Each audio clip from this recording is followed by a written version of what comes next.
আচ্ছা, ফিউরেক্স বা সেফিউরোক্সাইম এই অ্যান্টিবায়োটিকটার নাম আমরা অনেকেই শুনেছি, তাই না? কিন্তু এটা ঠিক কিভাবে কাজ করে আর এটা ব্যবহারের সময় কি কি বিষয়ে আমাদের সতর্ক থাকতে দরকার? চলুন আজকের আলোচনায় এই ব্যাপারগুলোই একদম সহজ করে জেনে নেওয়া যায়। তো আমরা প্রথমে ফিউরেক্সের সাথে পরিচিত হব, তারপর দেখব এটা আসলে কি কাজ করে, এর ধরন আর ডোজ কেমন হয়। অবশ্যই এর নিরাপত্তা আর জরুরি সতর্কতা নিয়েও কথা বলবো। আচ্ছা, তাহলে শুরু করা যাক। সবার আগে জানা দরকার এই ফিউরেক্স ওষুধটা আসলে কি আর এটা কিভাবে ব্যবহার করা হয়। দেখুন, ফিউরেক্স হলো আসলে সেফালোস্পোরিন গ্রুপের একটা অ্যান্টিবায়োটিক। এখন সহজ করে বললে এটা এমন একটা ঔষধ যা আমাদের শরীরে ঢুকে ক্ষতিকর ব্যাকটেরিয়াগুলোর সংক্রমণকে আটকে দেয়। এটা কিন্তু কয়েকটা রূপে পাওয়া যায়, মানে প্রধানত দুই ভাগে ভাগ করা যেতে পারে। একটা হলো মুখে খাবার ঔষধ, যেমন ট্যাবলেট বা লিকুইড সাসপেনশন, আর অন্যটা হলো ইনজেকশন। তো ঔষধটা কি তা তো জানা গেল। এবার আসা যাক এর আসল কাজে। আচ্ছা, ডাক্তাররা প্রায় বলেন এটা নাকি একটা ব্রড স্পেকট্রাম অ্যান্টিবায়োটিক। এই ব্রড স্পেকট্রাম কথাটার মানে কি, আর এটা জানাটাই বা কেন এত জরুরি? এর মানেটা বেশ মজার। ভাবুন তো, কিছু অ্যান্টিবায়োটিক হলো একটা নির্দিষ্ট তালার জন্য বানানো একটা চাবির মতো, কিন্তু ফিওরিক্স সেরকম না। এটা অনেকটা একটা মাস্টার কিয়ের মতো, যেটা দিয়ে অনেকগুলো আলাদা আলাদা তালা খোলা যায়। মানে এটা বিভিন্ন ধরনের ক্ষতিকারক ব্যাকটেরিয়াকে টার্গেট করে সরাসরি মেরে ফেলতে পারে। এখানেই শেষ না, আরও একটা ইন্টারেস্টিং ব্যাপার আছে। কিছু ব্যাকটেরিয়া আছে যারা বেশ চালাক। ওরা নিজেদের বাঁচাতে চারপাশে একটা দেয়াল তুলে ফেলে।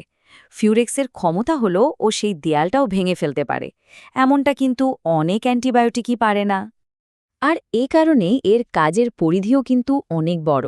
ধরুন, সাধারণ গলা ব্যথা বা কানের ইনফেকশন থেকে শুরু করে নিউমোনিয়া, স্কিন ইনফেকশন, এমনকি হাড়ের মতো জটিল সংক্রমণেও এটা ব্যবহার করা হয়। আচ্ছা, এবার আসি এর ধরন আর ডোজের ব্যাপারে, মানে এটা কিভাবে ব্যবহার করতে হয়। তবে এখানে এগোনোর আগে একটা কথা খুব পরিষ্কার করে বলে রাখি, এই ব্যাপারে একমাত্র ডাক্তারের পরামর্শই শেষ কথা, এর বাইরে কিছু নয়। যেমন ধরুন, মুখে খাবার যে ওষুধগুলো আছে সেগুলোর ডোজ কিন্তু সবার জন্য একরকম হয় না। একজন বড় মানুষের জন্য যে ডোজ, একটা বাচ্চার জন্য ডোজটা হবে একদম আলাদা, কারণ এটা নির্ভর করে বয়স আর ওজনের ওপর। ঠিক এই কারণে ডাক্তারের পরামর্শ ছাড়া ডোজ ঠিক করাটা খুবই ঝুঁকিপূর্ণ। আর যখন ইনফেকশনটা বেশ গুরুতর হয় বা মুখে ঔষধ খাওয়া সম্ভব হয় না, তখন স্বাস্থ্যকর্মীরা ইনজেকশনের মাধ্যমে ফিউরেক্স দেন। এটা মাংসপেশিতে অথবা সরাসরি শিরাতেও দেওয়া হতে পারে। ইনজেকশনের ব্যাপারটা একটু অন্যরকম। ঔষধটা আসলে একটা পাউডার ফর্মে থাকে। স্বাস্থ্যকর্মীরা সেটাকে একটা বিশেষ স্টেরাইল ওয়াটারের সাথে মিশিয়ে সলিউশন তৈরি করেন। পুরো প্রক্রিয়াটা খুব সাবধানে করা হয়। এতক্ষণ তো কার্যকারিতা আর ডোজ নিয়ে কথা হলো। এবার আসা যাক সবচেয়ে জরুরি অংশে, মানে এর নিরাপত্তা সংক্রান্ত তথ্যে। চলুন দেখি ফিউরেক্স ব্যবহারের ক্ষেত্রে কোন কোন বিষয়ে সতর্ক থাকতে হবে। সবচেয়ে প্রথম আর সবচেয়ে গুরুত্বপূর্ণ নিয়মটা হলো অ্যালার্জি। যদি কারো সেফালোস্পোরিন গ্রুপের কোনো অ্যান্টিবায়োটিকে আগে কখনো অ্যালার্জি হয়ে থাকে, তাহলে তার জন্য ফিউরেক্স ব্যবহার করা একদমই যাবে না। এটা মনে রাখাটা মাস্ট। এর সাইড এফেক্ট যে খুব বেশি বা গুরুতর তা সাধারণত হয় না। তবে হ্যাঁ, কারো কারো ক্ষেত্রে স্কিনের র্যাশ বা একটু পেটের সমস্যা দেখা দিতে পারে। আর একটা বিষয় মাথায় রাখা ভালো, যে কোনো অ্যান্টিবায়োটিকই দীর্ঘদিন চললে শরীরের কিছু উপকারী ব্যাকটেরিয়াও নষ্ট করে দেয়। এর ফলে ক্যান্ডিডার মতো অন্য কিছু জীবাণুর সংক্রমণ হওয়ার একটা ছোট ঝুঁকি থেকে যায়। আচ্ছা, এবার আমরা একদম শেষের দিকে চলে এসেছি।